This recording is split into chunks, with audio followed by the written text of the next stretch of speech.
무엇이 있느냐에 따라서 그 사람의 상황이 그대로 전개가 돼요. 과거에 우리 나라에서 인기 있는 연속극이 있었는데, 저는 그때 이제 미국에서 있었기 때문에 잘 모르지만은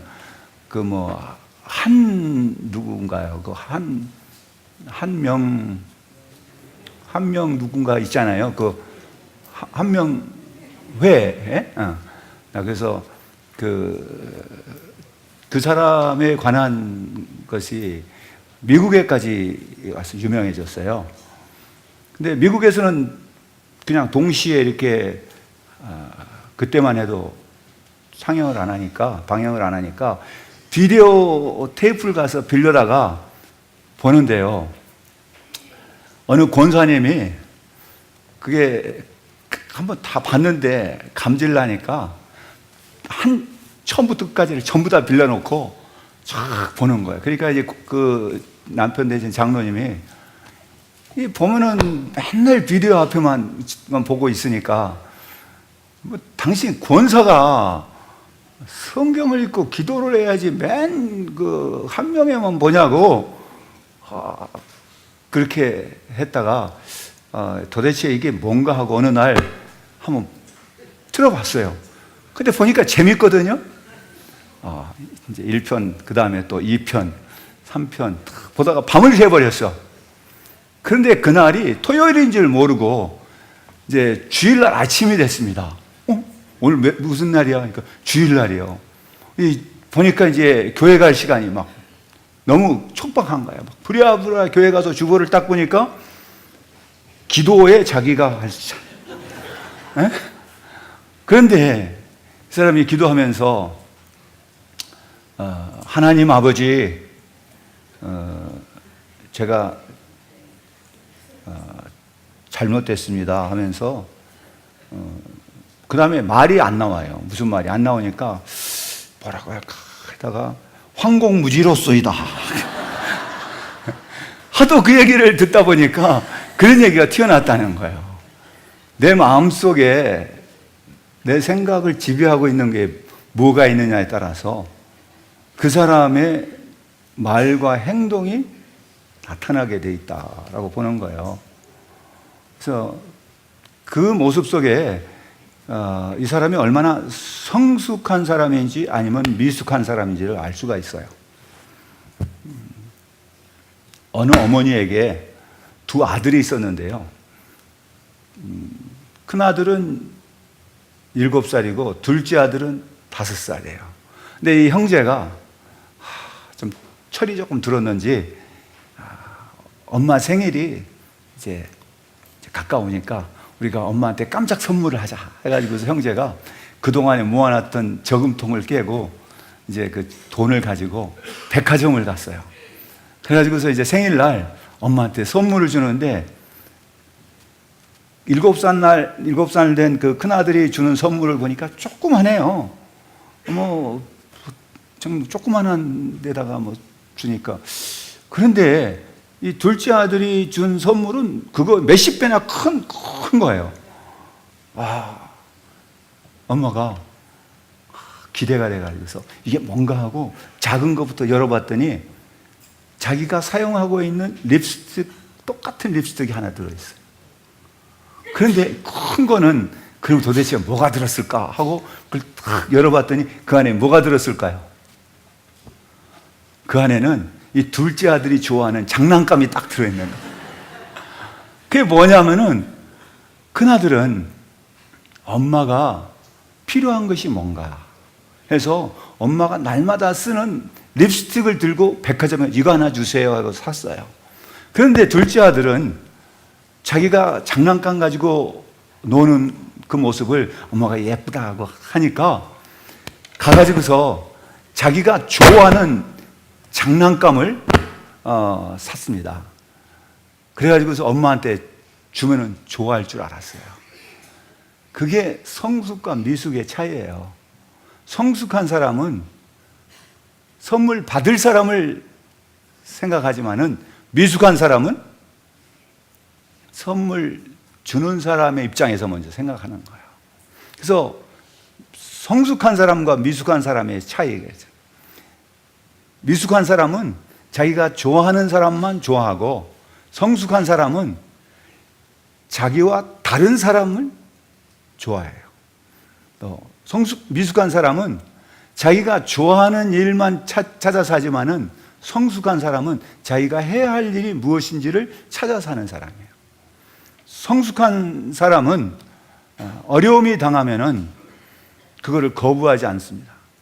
그러나 미숙한 사람은 그걸 놓고 불평하는 거예요. 그리고 미숙한 사람은 그걸 침소봉대해요. 마치 현미경으로 봐서 크게 보는 거예요. 그리고 그걸 갖다가 막 다른 사람한테 떠벌려요. 다른 사람의 허물을, 다른 사람의 약점을, 다른 사람의 어떤 실수를 봤으면은 그거를 그냥 못 본 채 하지 않고 거기다가 자기 생각까지 더 붙여서 막 얘기하고 다녀요.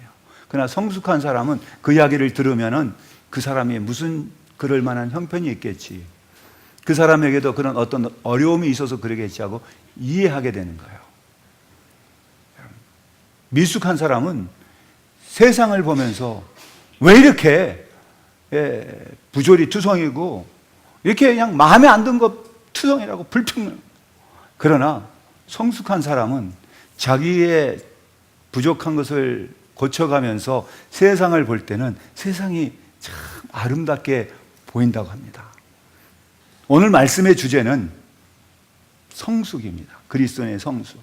저는 지금 그냥 설교를 이렇게 쭉 연결해서 하고 있어요. 그 주제적으로. 그래서 뭐냐면 맥주절 때는 감사해야 된다. 감사해서 그리스도인의 삶의 표징으로서 감사의 생활에 대해서 말씀을 드렸고, 이 감사가 사라지면은 그 자리에 뭐가 찾아오냐면 분노나 불평이 찾아와요.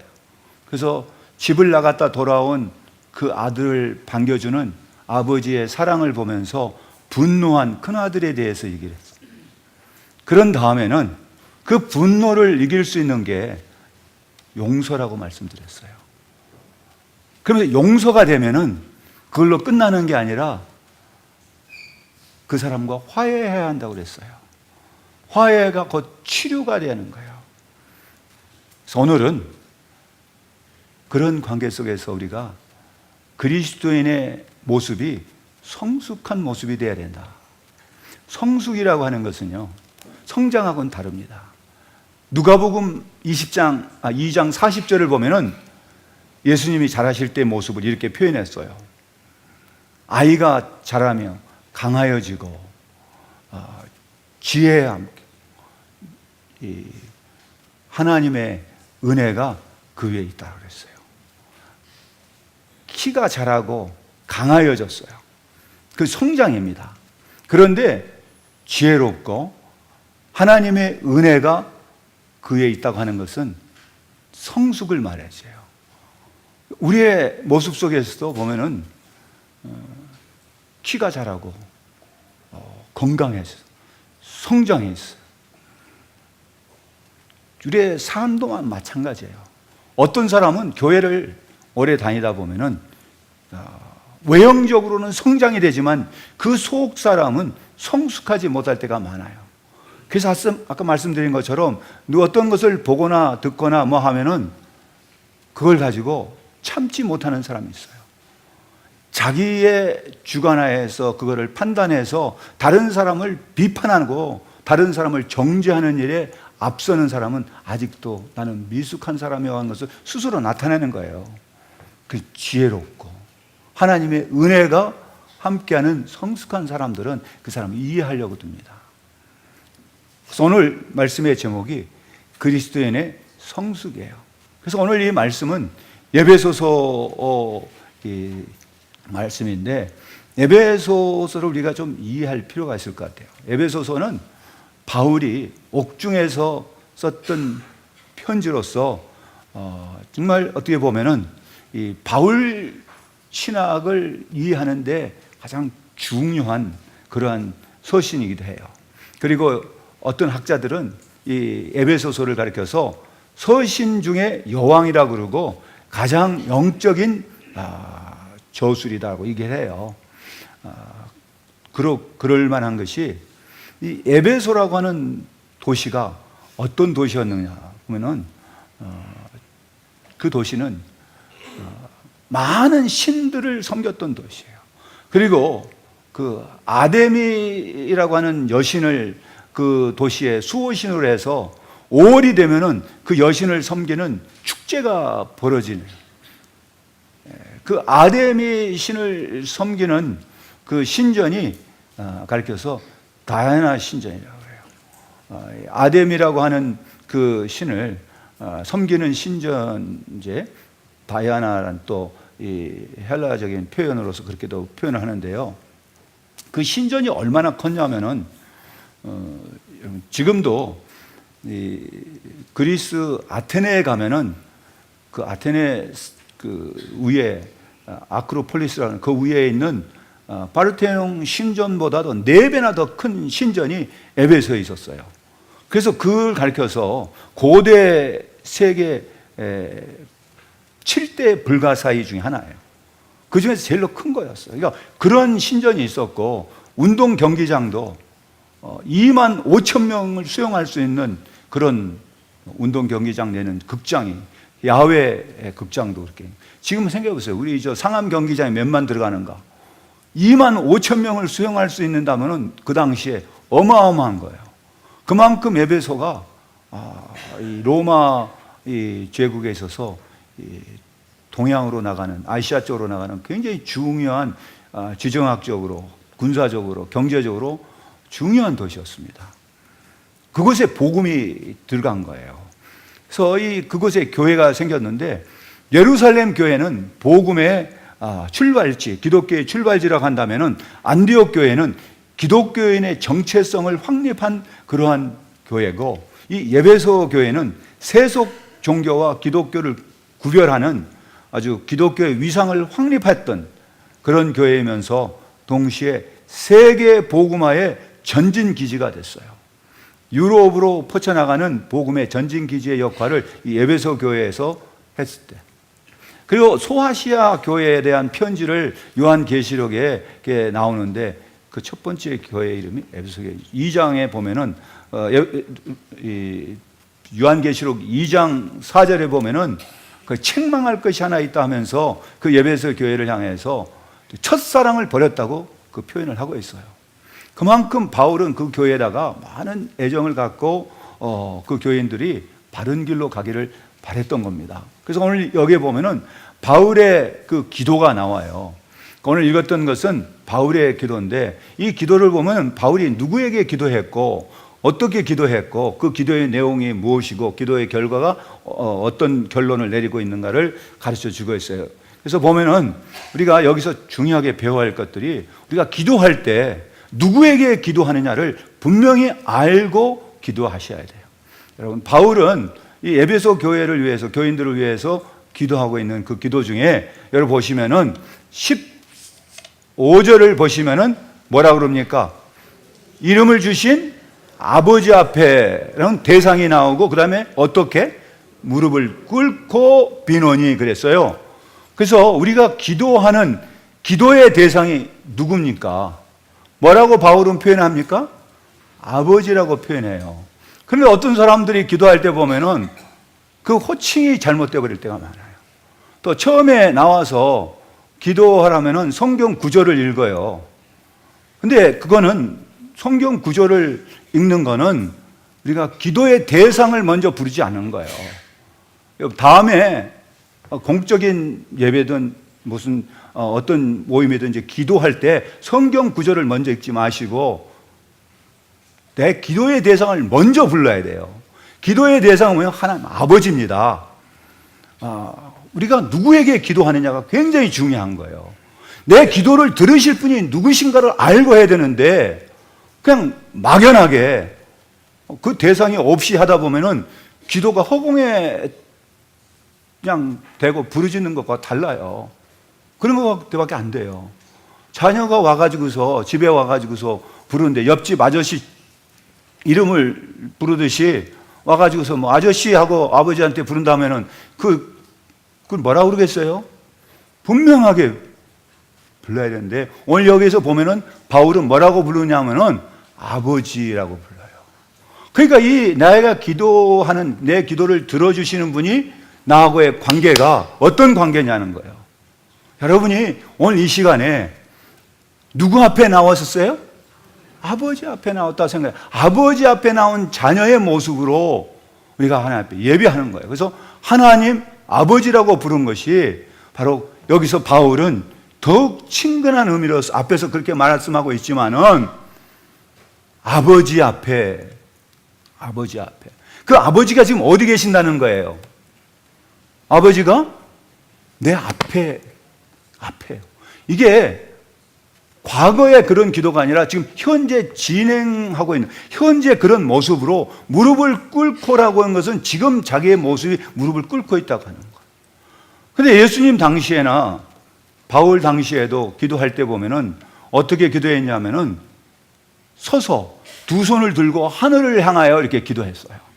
그런데 또 어떤 경우에 보면은 무릎을 꿇고 기도했어요. 솔로몬이 성전을 짓고 헌당을 할 때 그가 무릎을 꿇고 기도했고요. 또 그런가 하면은 스데반이 돌로 맞아 순교해 그때도 무릎을 꿇고 기도했어요. 그런가 하면 예수님께서 십자가에 달리기 전에 잡히시기 전에 겟세마네 동산에 갔을 때도 무릎을 꿇고 기도하셨어요.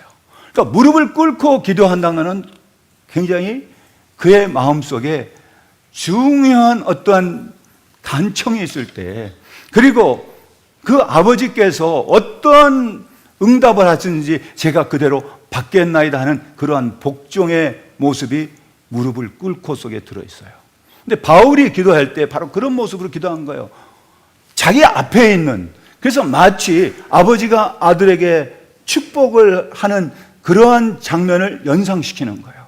그러니까 우리의 모습은, 오늘 이 시간에 우리의 모습은 하나님 앞에 예배한다. 하나님이 저 어디에 있는 막연한 그런 존재가 아니고, 하나님이 내 뒤에 있는 분도 아니고, 하나님이 내 옆에 있는 분도 아니고, 내 앞에 하고 마주보. 여러분들이 지금 한번 그 장면을 생각해 보세요.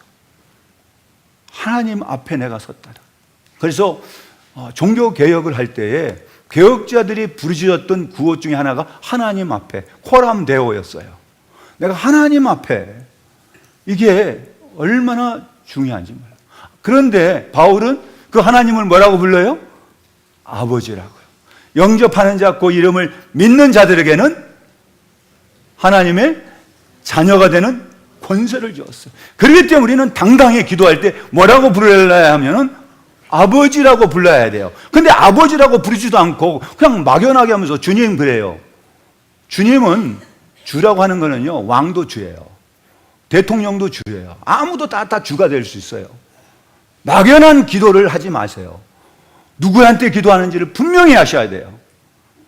여러분, 크고 작은 모임에서 개인적인 기도할 때도 어떤 모임이든지 간에 어떤 집회든 어떤 시간에도 기도할 때 매일 먼저 아버지라고 불러요.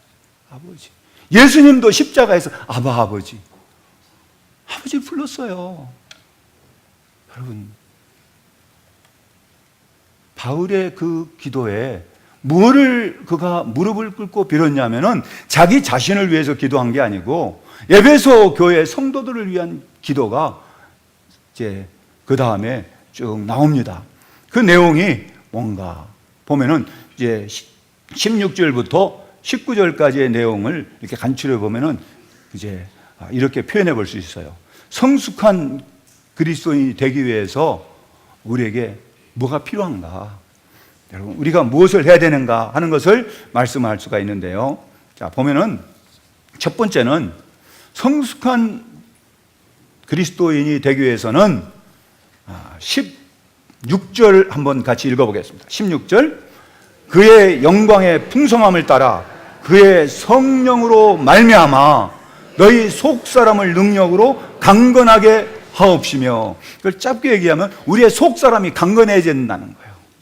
여러분, 우리의 속사람을 다른 말로 표현하면 우리의 마음이, 우리의 어떤 내 안에 있는 나라고 표현. 바울은 그 그런 표현을 자주 했어요. 우리의 겉사람과 속사람, 이전과 이후, 그런 표현을 했는데, 겉사람은 예수 믿기 전에 어떤 모습이라고 할 수도 있고, 어떤 이제 겉사람이라는 것은 나의 어떤 육신적인 그러한 그 욕망 뭐 이런 걸 가리켜서 말해요. 우리의 속사람은 그리스도를 사모하는, 말씀을 사모하며 하나님의 그 말씀, 하나님 앞에 나아가고자 하는 그러한 영적인 그런 모습을 가리켜 속사람, 뭐 그렇게도 표현할 수가 있어요.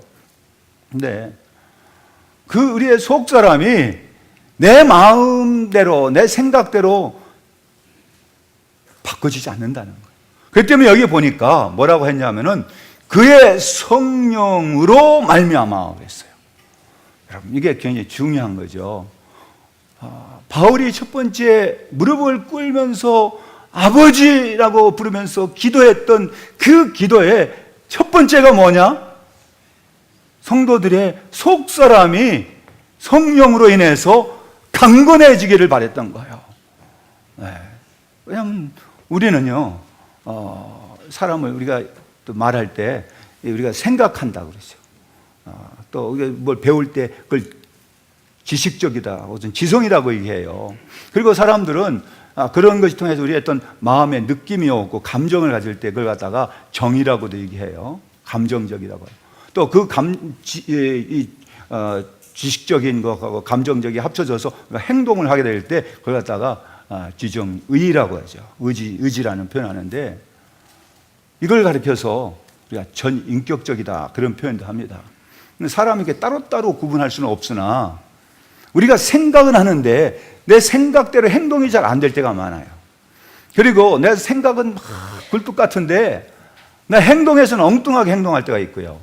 그리고 내가 결심해서 내가 이제 다음부터 그렇게 안 하겠어 했는데 그게 며칠 갑니까?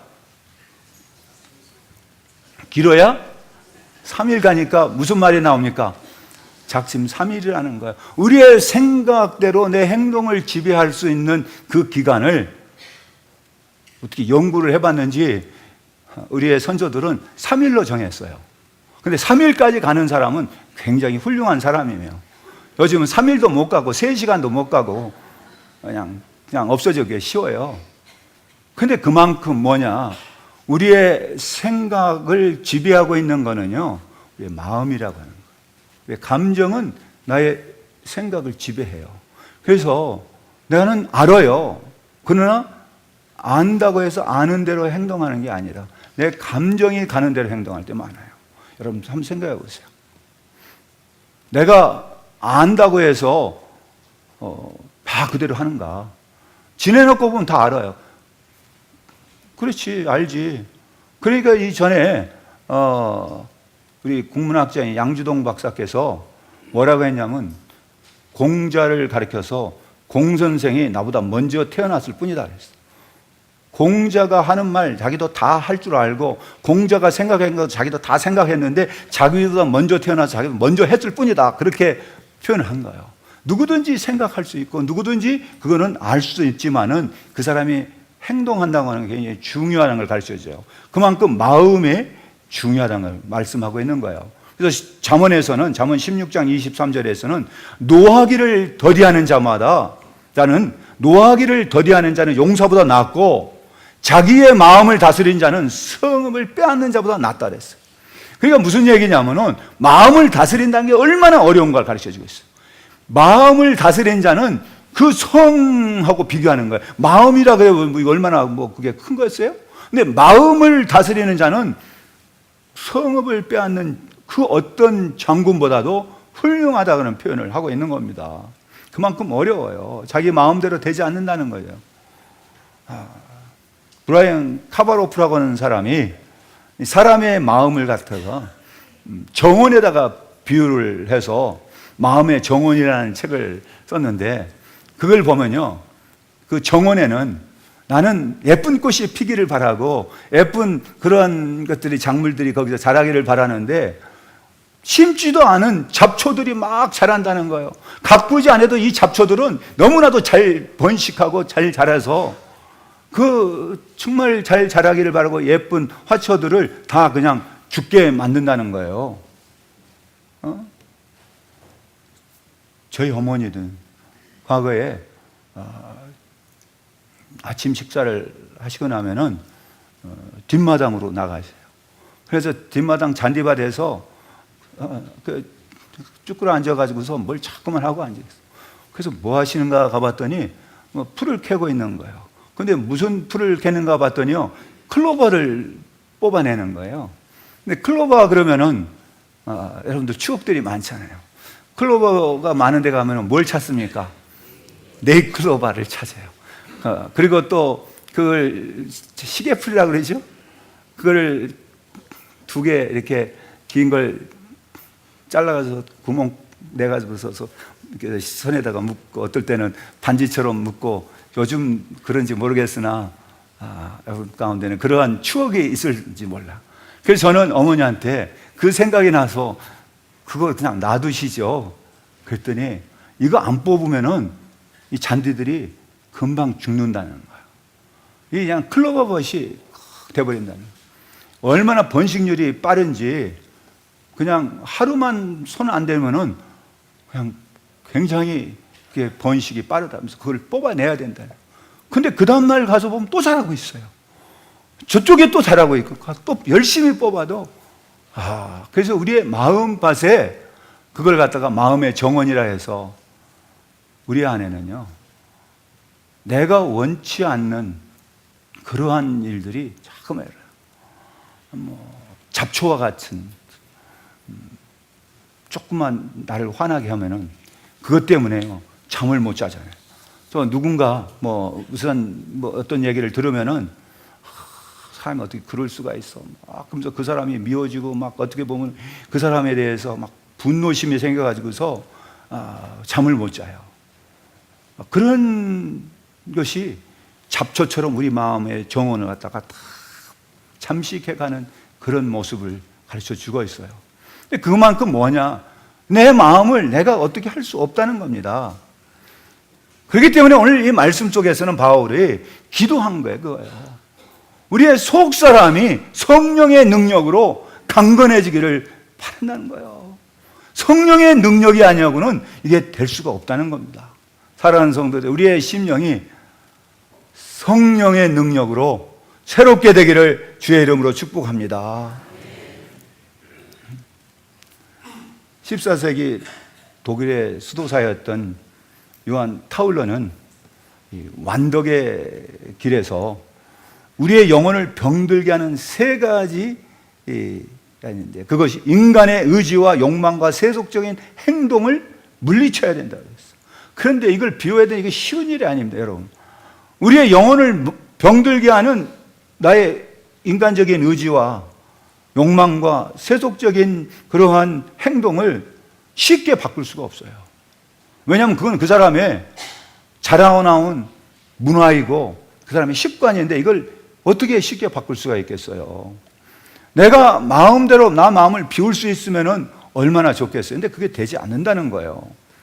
그렇기 때문에 바울은 자기도 그걸 고백했잖아요. 자기가 원하는 선은 행하지 않고 악을 행한, 자기의 모습을 보면서 나는 공고한 사람이라고 바울은 고백을 했던 거예요.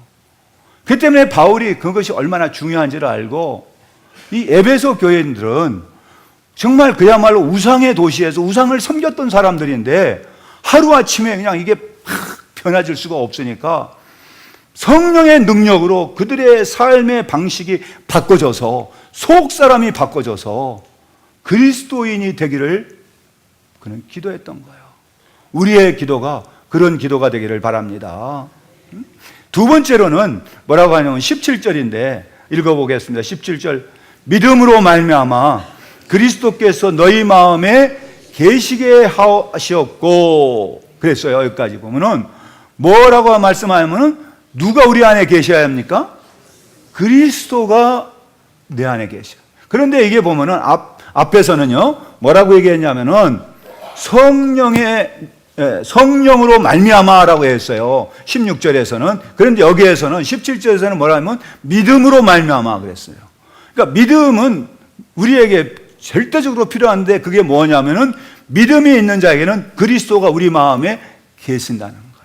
여러분, 내가 믿음이 있느냐 없느냐는 내 안에 그리스도가 계시느냐 내 안에 다른 것이 나를 사로잡고 있느냐? 내가 믿음으로 행하느냐 안 하냐는 내가 감정대로 그냥 행하느냐, 아니면은 그리스도의 말씀에 따라서 나는 행하는가? 여러분, 그 때문에 그걸 통해서 내가 얼마나 성숙했는가 하는 걸 알 수가 있어요. 여러분, 성숙도라고 하는 거는요, 교회를 오래 다녔다고 해서 그 사람이 성숙하지 않아요. 오히려 그 사람이 더 미숙해 갈 수도 있어요. 교회를 오랫동안 다녔다? 그렇다고 해서 이 사람이 성숙한 사람이냐? 교회를 오랫동안 다녀가지고서 교회에서 직분을 얻었어요. 그렇다고 해서 그 사람이 성숙하냐? 그렇게 말할 수 없어요. 그 사람이 어떤 직분을 가지고 어떤 위치에 올랐다고 했을 때 그 사람이 성숙한 모습이냐?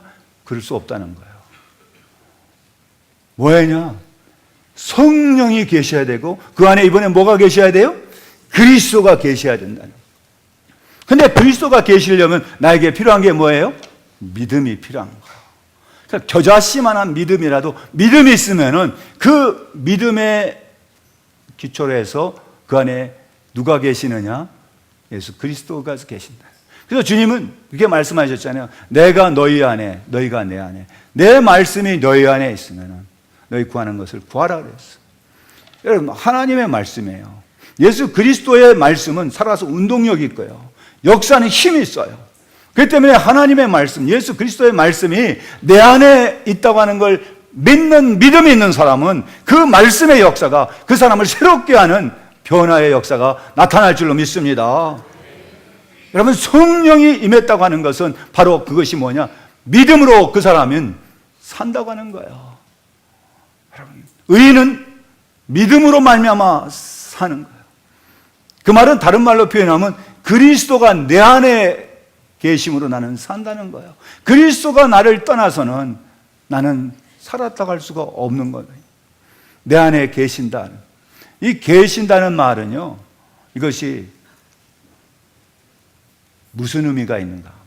여러분, 이거는 거주의 의미죠. 거주하신다. 나와 한 가족이 돼서 나와 함께 사신다는 의미예요. 같은 단어를 써도 앞에 어떤 것이 붙느냐에 따라서 의미가 확 달라진 게 헬라어예요. 그런데 여기 계시며 할 때는요, 아레라고 하는 카타하고 거주라는 개념이 합쳐졌어요. 그런데 방문이라는 개념, 와서 예를 들어서 이제 우리 집에 누가 손님이 와서 며칠 계신다. 그럴 때 쓰는 단어가 달라요. 그럴 때는 계신다는 앞에 파라, 주변이라고 하는 것이 붙어요. 그러면 그 말은 계속적으로 있는 게 아니라 잠시 동안 있다 가는 거예요. 근데 성숙한 그리스도인들에게는 예수 그리스도께서 함께 가족으로서 지속적으로 계신 걸 말하고, 그러지 못한 사람은 예수님이 방문객으로 오셨다가 내 마음에 안 들면은 안녕히 가세요, 내보내버려요.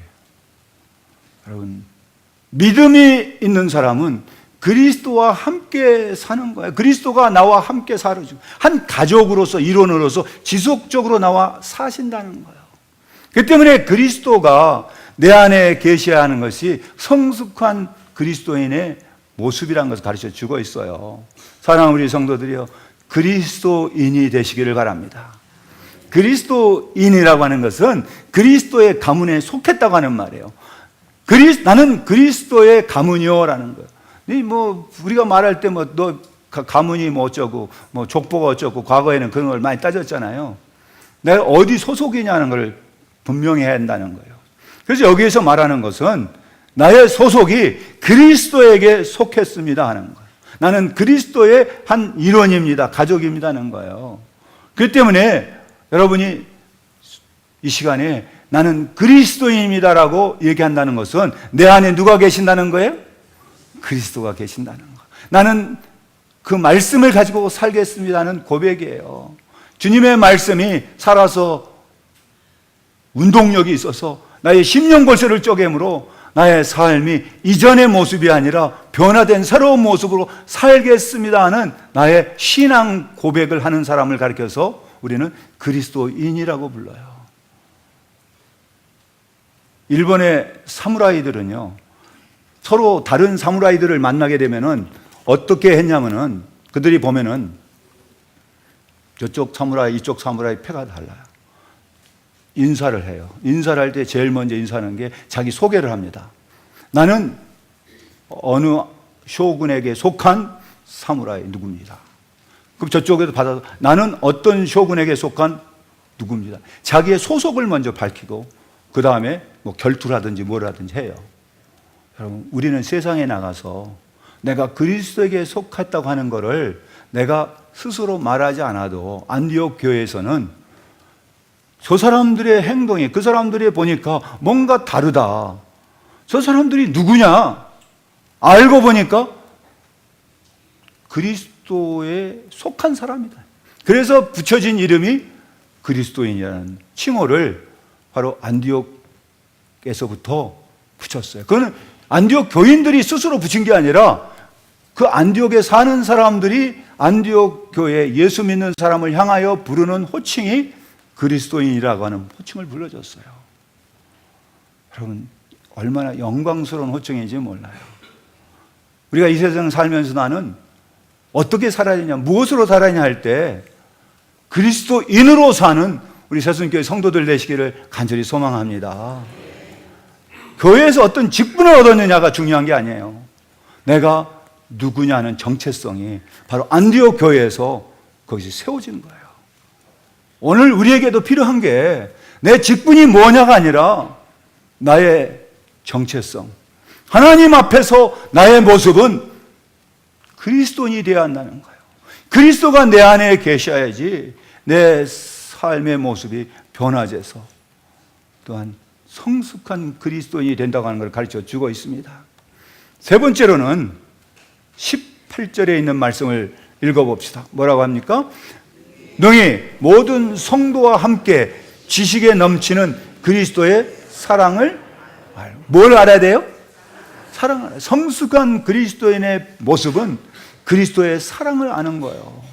여러분, 안다고 하는 것은 여기에 뭐라고 표현하냐면요, 그 보면은 여기 지식에 넘치는 그리스도의 사랑이 됐어요. 지식에 넘친다고 하는 것은 지식이 필요 없다는 얘기 아니라 지식이 굉장히 그리스도 아는 지식이 얼마나 중요한지. 그런데 알고라는 것과 지식이라는 것은 같은 선상에서 얘기해 볼 수가 있는 거잖아요. 그런데 지식이, 그리스도를 아는 지식이 굉장히 중요하지만 그거를 초월해야 돼. 그걸 넘어가야 된다. 넘치는. 그래서 그리스도를 안다고 했을 때 안다고 하는 것은 인격적인 교제를 통해서 아는 거예요. 그리스도가 내 안에 계심으로 내가 그를 아는 거예요. 여러분, 그렇지 않고 지식이라는 것은요, 연구해서 아는 거예요. 이건 꽃이다, 이거는 무슨 책이다, 이거는 성경이다, 이렇게 아는 것은 그냥 지식적으로 아는 거예요. 예수가 누구냐? 예수는 2000년 전에 팔레스타인에 나온 어떤 유대인 중에 하나다. 그런 식으로 알 수도 있어요. 그러나 예수가 누구냐 할 때 여기서 바울이 말한 것은 그와 교제를 통해서 뭘 알아야 하냐면 그의 사랑을 안다는 거예요. 굉장히 중요합니다. 여러분, 거기에 이 말씀 중에 보면은 지식에 넘치는 그리스도의 사랑이다. 그리스도의 사랑은 지식의 한계를 뛰어넘을 수만큼의 중요성을 가지고 있어요. 이 사랑이라고 하는 것이 얼마나 중요한가. 사랑을 안다고 하는 게, 여러분, 사랑을 알지 못하니까 사랑이라고 하는 것을 안다고 하는 건 사랑을 경험한다는 얘기예요. 내가 그리스도의 사랑을 경험했느냐, 그리스도가 나를 사랑하고 있음을 내가 그리스도와의 교제를 통해서 아느냐. 여러분, 내가 누군가 나를 사랑한다고 했을 때 그 사람의 사랑을 어떻게 알 수 있겠어요? 왜 이 사회가 자꾸만 문제들이 발생이 되고, 최근에 지금 문제가 되는 윤일병 사건 같은 것도 자세히 들여다보면은 그 가해자 마찬가지예요. 정말 사랑이 그 메말라 있었던 거. 그 사회 속에 사랑을 자기가 받는다고 했으면 그런 일 벌어지기 쉽지 않겠죠. 내가 누군가로부터 사랑받는다고 한다면은 사랑을 받는 사람은 말 안 해도 겸손할 수 있어요. 내가 누군가로부터 사랑받는다고 했으면 굉장히 행복합니다. 내가 돈이 있어서 행복한 게 아니라 나를 사랑해 준 사람이 있다고 하는 그 사실이 나를 굉장히 행복하게 만들어주는 거예요. 내가 누군가로부터 사랑받지 못한다고 할 때 그것은 나는 굉장히 슬프다고 하는 거예요. 세상에서 가장 슬픈 사람은 돈이 없는 사람도 아니고 병든 사람도 아니라 사랑받지 못한 사람이에요.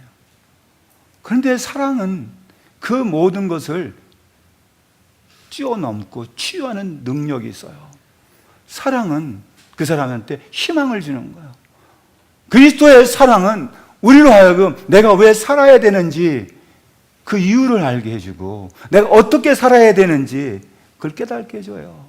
내가 사랑하기 때문에 사랑하는 사람 앞에서 내가 낮아질 수가 있고 사랑하는 사람 앞에서는 내가 무릎도 꿇을 수 있고 그렇기 때문에 바울은 아버지, 사랑하는 아버지, 내가 이렇게 무릎 꿇고 빕니다. 아버지이기 때문에 사랑하기 때문에 내가 사랑받고 있음을 알기 때문에 얼마든지 무릎을 꿇을 수가 있어요. 겸손하지 말아도 겸손해요. 그러나 사랑을 받지 못한다면 그 사람은 사랑의 반대가 교만이에요. 사랑받지 못한 것에 대한 불평과 불만이 가득 차서 그게 엉뚱하게 다른 사람한테 표출이 됩니다. 여러분, 정말 우리 안에 그리스도의 사랑이, 내가 주님의 사랑을 받는 대상이라고 한다면 그 하나만 가지고도 우리가 행복해야 할 이유입니다. 세상 사람들이 나를 사랑해 주지 않는다, 그것이 슬픈 것이 아니라 가장 슬픈 것은, 세상에서 가장 슬픈 사람은 주님의 사랑을 깨닫지 못하는 사람이에요. 오늘 이 시간에 이 자리에 앉은 여러분들, 주님의 사랑받는 자인 것을 여러분 기억하시길 바랍니다. 내 주변에 있는 사람들이 나를 왜 이렇게 사랑하지 않느냐고 불평한다면 그건 아직도 미숙한 사람이에요. 그러나 나 같은 사람을 무엇이길래 주님이 나를 이렇게 사랑하셨는가? 그 사랑에 감격하고 감사하는 그 모습 속에서 바로 성숙한 그리스도인의 모습이 나타납니다. 나는 그리스도께서 나를 사랑한다는 이 한 가지만 가지고도 나는 이 세상의 모든 걸 갖다가 버릴 수가 있노라고 바울은 얘기한 거예요. 여러분, 그런 사랑하는 우리 새순교회 성도들이 되기를 간절히 소망합니다. 내가 사랑을 받기다 보니까 세상이 달리 보이고, 과거에는 내가 미워했던 사람, 과거에는 내가 그 사람 얼굴도 보기 싫어했던 사람이 내가 사랑받는 사람이란 걸 알게 되면은 보이는 게 달라져요. 미움이 변해서 사랑의 대상으로 돼요. 여러분, 주님의 사랑을 깨달은 사람은요, 어떤 사람이 보이냐면은 내가 사랑해야 할 사람이 보이고, 내가 감사해야 할 사람이 보이고, 내가 도와줘야 할 사람이 보이고, 내가 불쌍히 여길 사람들이 보이는 거예요. 그런데 그전에는 미숙한 그리스도인들의 모습 속에는요, 나는 사랑받아야 돼, 내가 불쌍히 여김 받아야 돼, 나는 위로받아야 돼, 나는 치료받아야 되고, 나는 누군가로부터 내가 보호받아야 돼, 그랬던 사람이 그리스도의 사랑을 알고 그리스도께서 내 안에 계심으로 성령의 능력으로 내가 강건하게 될 때에 보이는 세상이 달라진다는 거예요. 그 사람의 약점만 있는 게 아니라 그 약점 아래에 숨어있는 장점을 발견할 수가 있고요. 나는 과거에 미워했는데 그 미움을 자세히 보니까 그 밑에 숨겨져 있는 사랑이 있어요. 그래서 미움이 변해서 사랑이 될 수가 있는 거고, 다음에 만나면은 내가 미안하다, 잘못했다, 날 용서해라, 그렇게 해야 되겠다고 열심히 혼자서 중얼거리고 연습을 했다가 막상 그 사람이 보면은, 눈앞에 나타나면은 나는 잘했고 너는 잘못했고 너는 나한테 용서를 빌어야 되고 나는 널 용서해 줄 사람이고, 그렇게 변해진 것은 그리스도의 사랑이 나를 지배하지 못하기 때문에. 여러분, 오늘 바울의 기도가 무엇인가를 우리에게 가르쳐 줍니다. 정말 여러분의 심령 안에 하나님의 사랑이 싹이 나고 하나님의 사랑이 아름다운 열매를 맺어서 정말 그야말로 성령의 9가지 열매를 맺는 그 마음의 정원이 여러분의 심령에 펼쳐지기를 간절히 소망합니다. 한 가지 예를 들고 마치려고 합니다. 한 어머니에게 사랑하는 아들이 있었는데 이 아들이 교통사고로 두 눈을 잃어버리게 됐어요. 출혈이 너무 심해서 의사가 수술을 하는데 그 청년에게 피가 너무 많이 나기 때문에 수술하지 아니하면 안 돼. 그런데 수술을 해도 너는 앞으로 볼 수가 없어. 두 눈을 다 잃어버렸기 때문에. 그랬더니 청년이 내가 맹인으로 사는 것보다는 차라리 죽는 게 낫다고 수술하지 말라고 그랬어요. 나 죽는 게 나았어. 나를 그냥 내버려 두라고. 그런데도 이 친구를 수술을 하고 붕대를 푸는 날 의사가 그에게 말해요. 어쩌면은 내가 뭔가 보이려는지 몰라. 내가 뭘 보이면은 평생 감사해야. 왜냐하면 누군가 너한테 눈 하나를 준 사람이 있기 때문에 그 사람에 대해서 감사해야 된다고 그랬어요. 그 말을 들은 이 청년은 뭐요? 내가 한쪽 눈만 가지고 산단 말이에요? 난 그렇게 싫어. 차라리 그냥 나를 죽게 내버려 두라고 막 그렇게 붕대를 푸는데 뭔가 보이는 거예요. 그냥 누군가 보이는데 그 앞에 누가 서 있어요. 보니까 어머니 같아. 그런데 보니까 어머니의 눈이 하나가 없어. 그때서 이 청년이 어머니 앞에 무릎을 꿇고 잘못했습니다. 내가 어머니 은혜 평생 잊지 않고 내가 살겠습니다. 여러분, 바로 그게 사랑이에요. 어머니의 사랑. 그 사랑을 깨달은 아들은 자기의 눈 하나 그거를 생각하는 게 아니라 그 어머니의 사랑에 감격하듯이 하나님의 은혜와 사랑이 나를 감동시키고 감격하게 만드는 그런 사람이라면 내가 아파도 내가 실패해도 내가 어떤 상황에 처하든지 상황을 보는 게 아니고 그 사랑 속에서 나는 희망을 보고 그 사랑 속에서 하나님 앞에 감사하는 삶을 사는 그리스도인의 성숙한 모습을 우리 사랑하는 성도들이 보여줄 수 있기를 간절히 소망합니다. 기도하겠습니다.